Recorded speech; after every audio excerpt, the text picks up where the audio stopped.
খেলা নিয়ে বাংলাদেশ ভারতের যে একটা সম্পর্ক আমরা দেখছি একটা উত্তেজনাকর অবস্থাও আছে, আমরা পাল্টা পদক্ষেপ নিয়েছি। অনেকেই বলছেন যে আমাদের দুই দেশের বাণিজ্যে একটা প্রভাব পড়তে পারে, আপনারা কি মনে করছেন? আমাদের এই মুহূর্তে আমরা কোনো কিছু দেখছি না যে কোনো প্রভাব পড়বে, এরকম কোনো কিছু আমরা দেখতে পাচ্ছি না।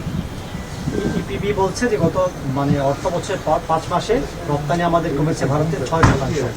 ভারতে এটা আমাদের জন্য একটা টেনশনের কারণ কিনা বা কেন হয়েছে, কি অ্যানালাইসিস করতে হবে? আপনি যদি বিগত 5 বছরের আমাদের রপ্তানি বা আমদানির চিত্র দেখেন, আপনি বছর ভিত্তিক ওঠানামা দেখবেন, তার পরিপ্রেক্ষিতেই হয়েছে। আমাদের প্রয়োজন, আমাদের আমদানি প্রয়োজন, আমাদের অর্থনৈতিক সক্ষমতা, আমাদের রপ্তানির উদ্দেশ্যে আমদানি, সকল কিছু মিলিয়েই আমাদের এই পরিমাণগত যে পরিবর্তনগুলো হয়।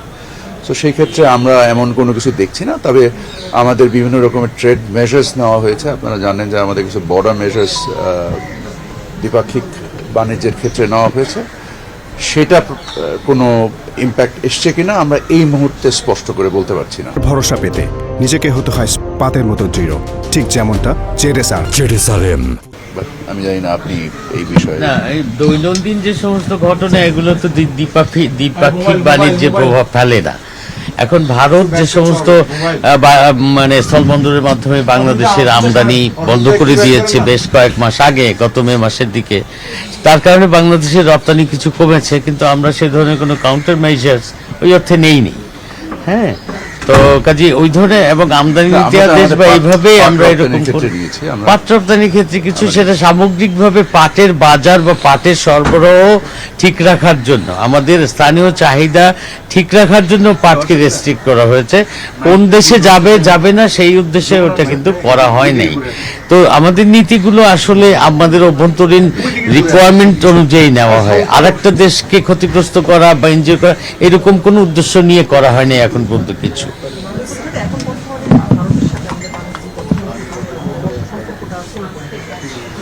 আমরা উদার বাণিজ্যে বিশ্বাস করি। আমরা পৃথিবীর সমগ্র দেশের সাথে উদার বাণিজ্যে আমাদের কার্যক্রম নিয়োজিত আছে। আমাদের দেশ স্পেসিফিক যতক্ষণ পর্যন্ত না আমরা মনে করি যে কোনো একটা পার্টিকুলার বাণিজ্যে আমাদের স্থানীয় অর্থনীতিকে ক্ষতিগ্রস্ত করছে, ততক্ষণ পর্যন্ত আমরা কোনো বায়োল্যাটারাল সিদ্ধান্ত নিই না।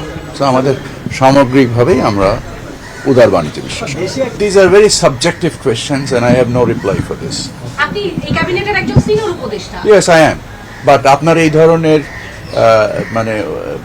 ভেগ প্রশ্নের কোনো জবাব আমার কাছে নাই। Is this a fake question? Not fake, vague. আচ্ছা, এক মাস পরে নির্বাচনের এক মাস বাকি আছে, রোজার সামনে। আপনি নির্বাচন হয়ে গেলে তো নতুন সরকার গঠন, তার আগে আপনার প্রস্তুতি কেমন? নতুন সরকারের জন্য কি রেখে যাচ্ছেন বাণিজ্য বিষয়ে? জি, আজকের চেষ্টা করা হচ্ছে।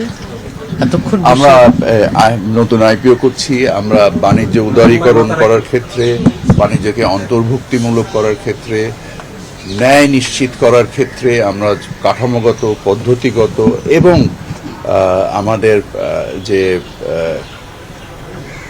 কালচারাল যে চেঞ্জগুলো আমরা আনতে পেরেছি, আমাদের যতগুলো অঙ্গ প্রতিষ্ঠান রয়েছে সকল প্রতিষ্ঠান সম্মিলিতভাবে আমরা কাজ করেছি এবং আপনারাও বিভিন্ন সময় এই কার্যক্রমগুলো লক্ষ্য করেছেন, দেখেছেন। আপনাদের নিজস্ব বিশ্লেষণে আপনারা নিজেরাও জানেন যে আমরা কী ধরনের কার্যক্রম করেছি।